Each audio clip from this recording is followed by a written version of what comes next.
हुए शबरी के आश्रम की ओर भगवान जी पदार्पण करते हैं।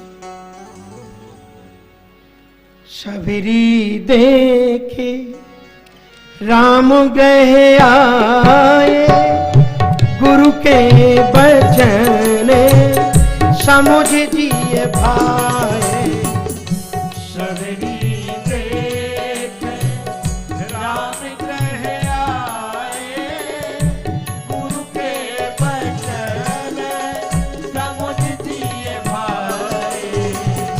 शबरी देखे राम गए आए, मुनि के बचन समझ जिए भाए। शबरी देखे राम गए आए, मुनि के बचन समझ जिए भाए। सहसिज लोचन बाहु विशाला, जटा मुकुट सिरे मोरे बनमाला। सहसिज लोचन बाहु विशाला, जटा मुकुट सिरे और बनमाला। यद्यपि शबरी का नाम नहीं है, या तो शबरी या भीलनी, यही नाम बताए गए। और शबरी का मतलब है सवर जाति में पैदा होने वाली, या भीलनी भील कोल भील जाति में पैदा हुई थी। पर श्रवणा नाम, लेकिन सच बात बताएं, लोगों ने कह दिया है विद्वानों की उनका नाम श्रवणा था। नाम श्रवणा भी नहीं है। श्रवण मानी जो वेदांत है, या आगे भारत दक्षिण भारत में है, सन्यासियों को श्रवण कहते हैं, जो साधु हो उसको श्रवण कहते हैं, इसलिए श्रवणा उसको कहा गया। साध्वी थी। तो भगवान श्री राम जी शबरी के आश्रम पर गए हैं, और शबरी के आश्रम में देखे शबरी देख राम गृह आए। आपने सब आप जानते हैं, भक्तमाल में बड़ी विस्तार से कथा शबरी की प्राप्त है। शबरी भील कन्या थी, और जब उसकी शादी की तैयारियां की गई तो पारिवारिक परंपरा के अनुसार तमाम वन्य जीव जंतुओं को उसके विवाह में आने वाले लोगों को मार करके पकाने के लिए एकत्र किया गया था। शबरी ने रात्रि के वक्त में अपनी मां से पूछा कि मां, ये इतने जीव जंतु क्यों लाए गए हैं? कहा कि तुझे मालूम नहीं है, तेरा विवाह होने वाला है, तो जो लोग बाराती आएंगे उन्हें क्या खिलाया जाएगा? इन सभी को पका करके खिलाया जाएगा। ये सुनते ही शबरी तड़प उठी कि एक व्यक्ति उत्साह मनाए और इतने लोगों के प्राण गंवाए जाएं, ये औचित्यपूर्ण समाज में कर्तव्य नहीं है। मां जब सो गई तो अर्धरात्रि में सारे के सारे वन्य जीवों को उसने खोल दिया, और जो नहीं जा सकते थे उनको हाँकते हुए बड़े दूर मतंग ऋषि के आश्रम तक गई है। प्राचीन परंपरा थी, आश्रमों के अंदर में नारियां नहीं रहती थी। मतंग ऋषि के आश्रम में भी नारी का कोई प्रचलन था नहीं, और वो युवती थी। पास के ही उटज के पास में एक पहाड़ के एक गुफा के अंदर में शबरी ने अपना निवास बनाया। लेकिन प्रतिदिन सत्संग होता था, इसलिए शबरी प्रतिदिन सत्संग में भाग लेने जाती है। और उसमें बताया गया था कि संत सेवा सबसे महान पुण्यप्रद है। चरण प्रछाल संत शीत सो अनंत प्रीति, जानी रसरीति ताते हृदय अति भायु है। शबरी भी उसी सेवा में लग गई। संत की सेवा कैसे की जाए, तो उसने क्या किया कि संतों को लकड़ियां तोड़नी पड़ती हैं, पत्तल बनाने पड़ते हैं, तो दिन भर भील कन्याओं की तरह वो लकड़ी एकत्र करती, ठाकुर जी का नाम जपती, और साथ साथ में जो पत्तल तोड़ तोड़ करके पत्तलें बना करके गुरु के आश्रम में चुपचाप करके पहुंचा देती थी। ऋषि देखते थे कि शाम के समय जब सांझ ढलने पर सत्संग होता है तो कोई सांवरी सी भीलनी कन्या बैठ करके सत्संग सुनती थी, उनकी नजर पड़ती थी, पर समाप्त होने के बाद में ही वो कन्या चली जाती थी। एक दिन महर्षि मतंग ने अपने शिष्यों से पूछा कि जिन लोगों की ड्यूटी संविधाएं एकत्र करने की है, जिन लोगों की ड्यूटी पत्तल तैयार करने की है, वो आप लोग आराम से बैठे हुए हो, तो ये काम कौन कर रहा है? कमराज कोई भगत चेत गया। हमारे यहाँ साधु संतों में ये चेतने का मतलब जो है, कोई भंडारा अंडारा कराए ना, दान दक्षिणा दे, तो कहते हैं वो भगत चेत गया। तो उन्होंने कहा कि महाराज भगत चेत गया। बोल क्या मतलब? महाराज कोई भगत है वो जो दे जाता है लकड़ियां और ये पत्तल। कहा तुम कौन भगत है, तुमने कभी देखा? कहा नहीं देखा नहीं, वो ऐसे दे जाता है। कहा जो सेवा संत की करता है वो संत की तपस्या को लेता है, ऐसे नहीं होती। इसलिए संत प्रायः बचते थे संतों अपनी सेवा कराने से। महाराज हमारे गोरेदाऊ जी में एक संत रहते थे, उनका नाम ही सुतीक्षण दास था। सुतीक्षण दास उनका नाम था नहीं, लेकिन लोगों ने उनका सुतीक्षण दास नाम रख दिया था। दुबले पतले थे एकदम। मैं बचपन में वहीं पर था और मेरी वो भक्तमाल को पढ़ते पढ़ते मेरी आदत बन गई थी कि जिस नए संत को देखूं उसी का चरणामृत लेने के लिए दौड़ूं। और वो बिल्कुल मना करते थे, अपनी चरण चपादकाओं को छुपा छुपू करके रख देते थे। और मैं थोड़ा सा बचपन का था, चंचलता मुझ में थी। सो महाराज मैंने एक दिन देखा कि उन्हें कहाँ छुपा करके रखते हैं, वहीं से चरण खड़ाऊंगों को मैं ले आया और मैंने उनको खूब पखारा और फिर उनके सामने पिया। अब वो महाराज बाद में रोए। बाद में जब रोए तो एक संत ने मुझे बहुत डांटा कि जिस काम को करने से कोई संत को तकलीफ हो नहीं करना चाहिए। तो हमको लगा कि बात ठीक है, नहीं करना चाहिए था मुझे। तो वो उनको सुतीक्षण जी इसलिए कहते थे, वो रासलीला भी देखते थे, क्योंकि भगवत विरहियों के 4 साधन हैं, नाम, रूप, लीला और धाम। लीला देखना भक्ति का एक उपांग है। महाराज वो हरिन कुंज है ना, हरिन कुंज में रासलीला होती थी और वो रासलीला देखने के लिए जाते थे।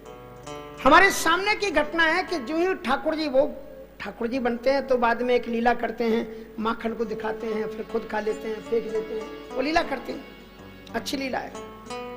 एक दिन उनको दिखा दी उन्होंने माखन, और जो ही माखन दिखाया महाराज इतने फुर्ती वाले थे, एक छलांग लगाई कि महाराज 3.5 फुट की उस पर चढ़ गए सीधे।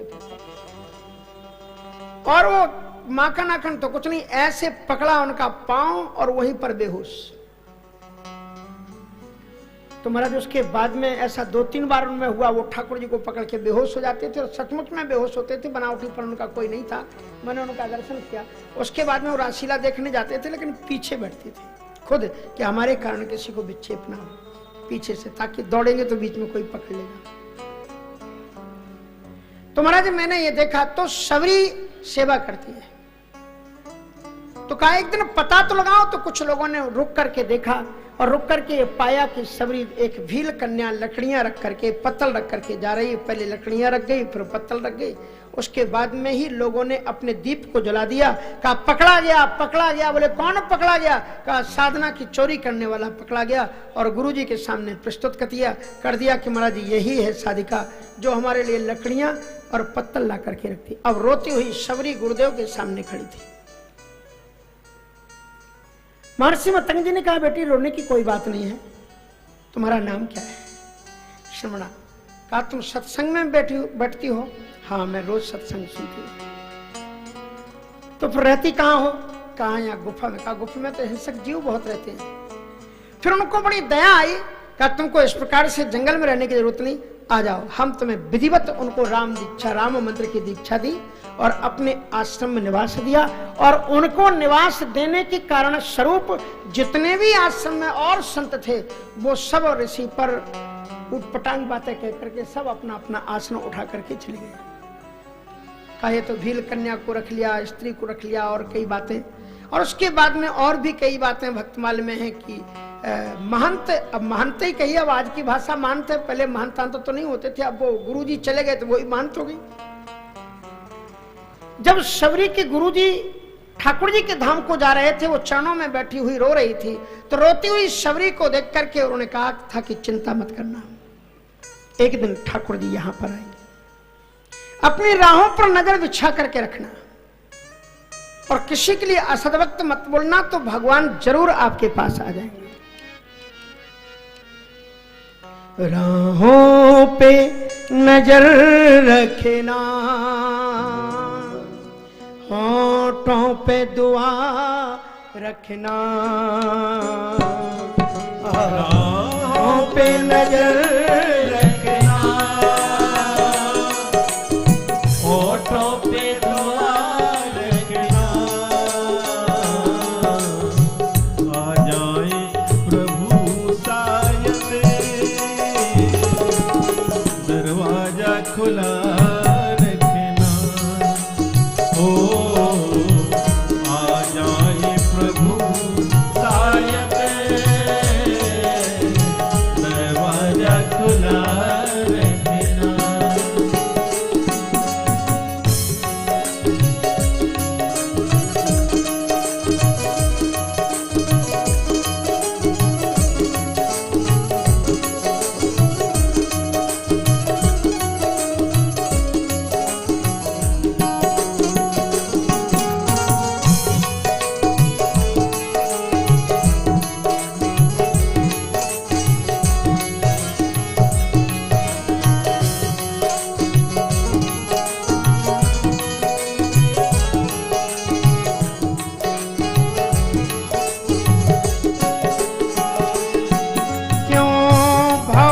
भटकने की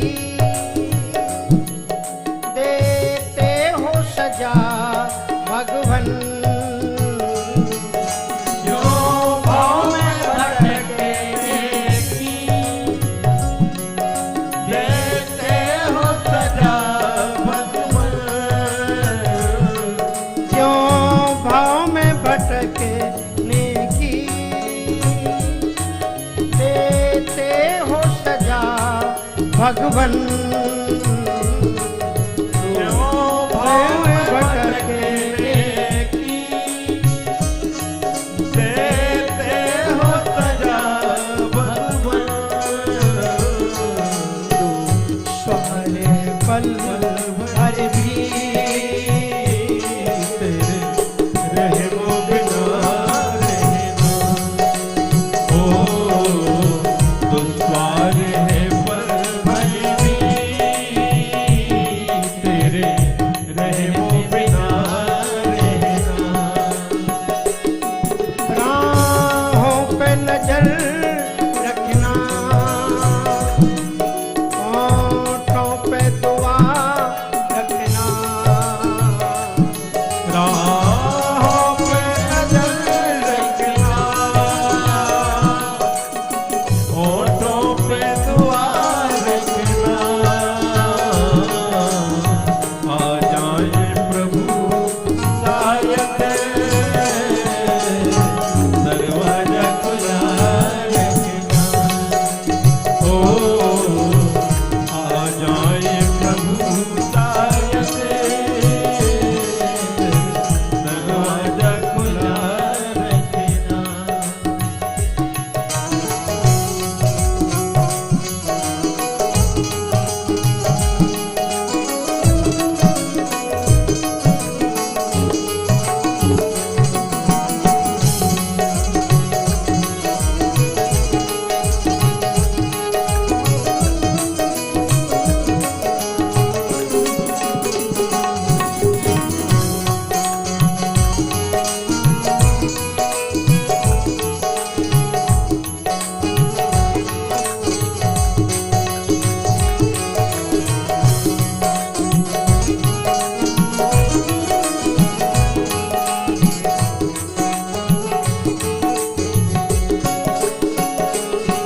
क्षण भंगुर मानव तन बड़े भाग्य से पाया है। क्षण भंगुर मानव तन बड़े भाग्य से पाया है। कहीं व्यर्थ न हो जाए चरण शरण गहना। ओ कहीं व्यर्थ ना हो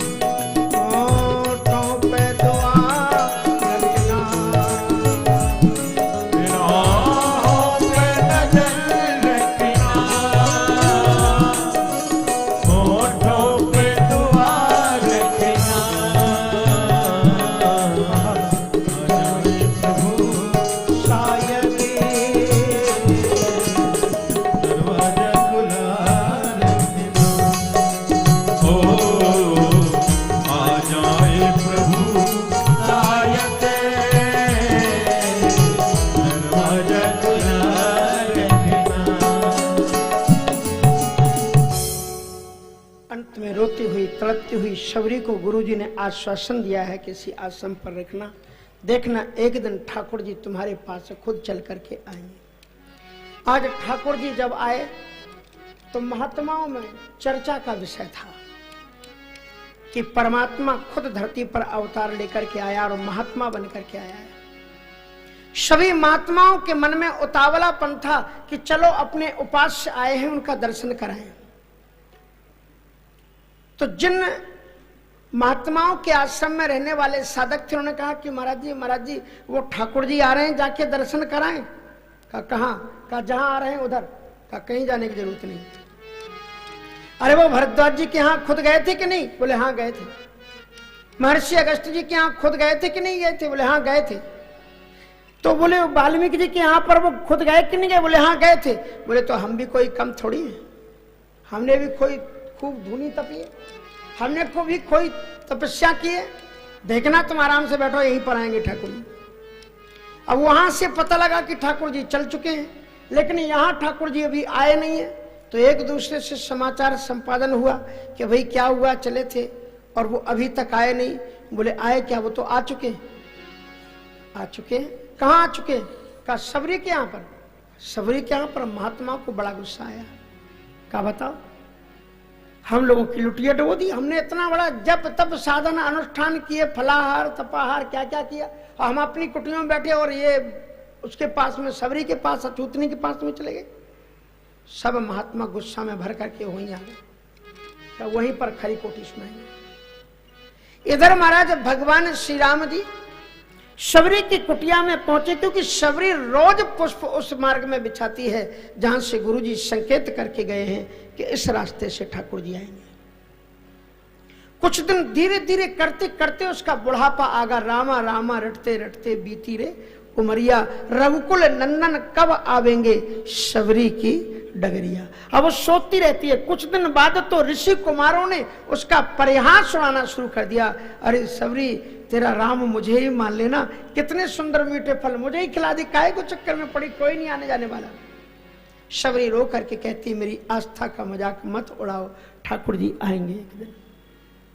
लेकिन आज तो वो भी धैर्य खो दी और जाकर के अपनी कुटिया में, आज जब राम जी नहीं आए, सांझ ढल गई, सूर्य उतरने वाले थे अस्ताचल में, शबरी लौट करके आई है और आज गुरुजी के चित्र के पास में सिर पटक पटक करके रो रही थी।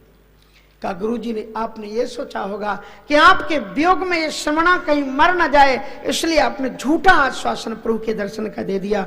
भला मुझ पगली के पास में, मुझ पापनी के पास में भगवान का आना कहाँ संभव है। तभी तक किसी ने अत्यंत मधुरम वाणी में कहा, मैया शबरी, और शबरी मैया। सोचा कौन है, लगता है फिर कोई ऋषि कुमार मजाक उड़ाने के लिए आ गया है। और शबरी ने ज्यों ही पलट करके देखा तो शबरी देखे राम घर आए। शबरी देखे राम घर आए, मुनि के बचन समुझ जिय भाई। मुनि के बचन समुझ जिय भाई।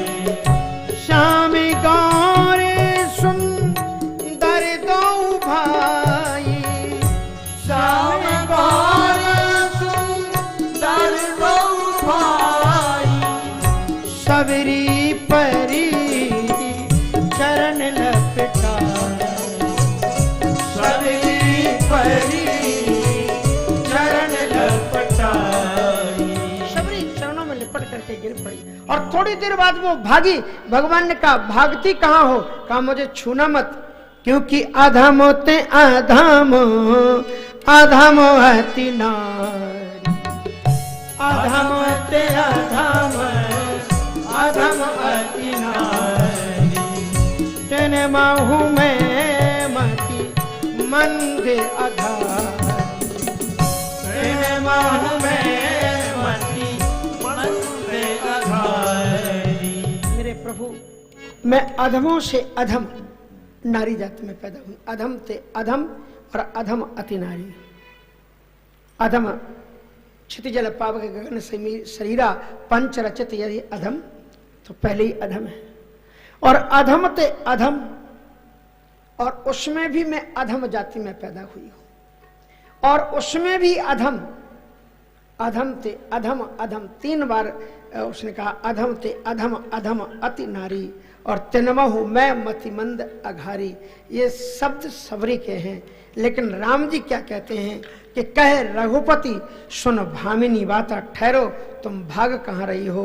राम जी ने उसके हाथ को पकड़ लिया कि कह रघुपति सुन भामिनी बाता, मानहु एक भगति करना था। जाति पाति कुल धर्म बड़ाई, धन बल परिजन हृदय समुदायी, ये सब राम भगति के बाधक। कहें संत तब पद अवराधक। मैं केवल एक भक्ति के ही रिश्ते को मानता हूं। बहुत बातें करते हुए भगवान श्री राम जी, अच्छा अदम का एक और भी कारण था कि झाड़ू लगा रही थी रास्ते में, और एक महात्मा पंपा सरोवर से स्नान करके आ रहे थे, बहुत बड़ा पंपा सरोवर और बहुत बड़ी जगह। स्नान करके वो आ रहे थे, रास्ते में झाड़ू लगा रही थी, झाड़ू से स्पर्श किया हुआ एक कंकड़ उन उटक करके महात्मा को लग गया। महात्मा को बड़ा गुस्सा आया, कारी अपवित्रनी, तूने मुझे स्पर्श कर दिया, अब मुझे फिर स्नान करने जाना पड़ेगा। वो स्नान करने के लिए गए, और स्नान करने के बाद में जब लौट करके आए तो जो ही वो स्नान करने के लिए गए, अपने चरण कमल को सरोवर में रखा, रखते ही सरोवर का पानी गंदा हो गया, रक्त वर्ण हो गया, और उसमें कीड़े प्रकट हो गए। कहा कि देखो इतनी पापनी है कि उससे स्पर्श हुए कांटे से मैं अपवित्र हुआ, और मेरे कारण ये सरोवर का पानी भी इतना मटमैला रक्त के रूप में परिवर्तित हो गया। उनकी अवधारणा पक्की हो गई कि ये शबरी बड़ी ही पापनी है। शबरी को जब ये बात बताएगी तो शबरी के मन में भी कुंठा बैठी हुई है कि मैं बहुत बड़ी पापनी हूं, क्योंकि संत लोग ऐसा कहते हैं। एक टीवी में बहुत अच्छा कार्यक्रम आता था। संयोग से मैं एक बार यूएसए में था, और अब खाली टाइम पर करें क्या, तो भारतीय किसी चैनल का वो हमको बटन दे गए कि आप इसे दबा दीजिएगा, इसमें हिंदी में न्यूज या जो भी करना धरना हो तो आप देख लीजिएगा। उसको मैंने खोला तो जी न्यूज या जो भी ऐसा कोई टीवी था जी से संबंधित, तो उसमें एक कार्यक्रम आता था, आप लोगों ने देखा होगा, जहां जहां राम चरण चली जाही। उसमें अरुण गोविल भी होते थे सामान्य वेशभूषा में, और जिन सज्जन ने वो पूरा अन्वेषण किया है राम जी के वनगमन का पथ, कुंभ में अपने यहाँ आए थे। वो बहुत बड़ी पुस्तक उन्होंने लिखी और उस पर सीरियल बन के अब आदरणीय मोदी जी उसी का रास्ता पूरा पथ प्रशस्त करने वाले हैं। तो जहां जहां राम चरण चल जाएं, उसमें संयोग से वो प्रसंग बताया गया कि जहां सबरी का आश्रम है आज महाराष्ट्र तरफ, आसपास वहां बेरों के ही पेड़ है आज भी, और वो 12 महीने वहां पर बेर के पेड़, बेर के फल होते। तीसरी चीज वहां पर उन्होंने बताया कि जो सरोवर है, और सरोवर में लगातार हर दम कमल विकसित, रात्रि में भी कमल वहां पर विकसित रहते हैं। अद्भुत घटना आज भी वहां पर है, जहां जहां राम चरण चल जाए। शबरी को भगवान श्री राम जी बैठाते हैं और उसको कहते हैं कि नवधा भगत कहो तो ही पाही, सावधान सुनु और धरु मन माही। मैंने आपको बताया कि रामचरितमानस में 3 पात्रों को भगवान श्री राम जी बिना मांगे भक्ति प्रदान करते हैं। एक सुतीक्षण को, अविरल भगति विमल अवरल भगति विरति विज्ञाना, हो सकल गुण ज्ञान निधाना।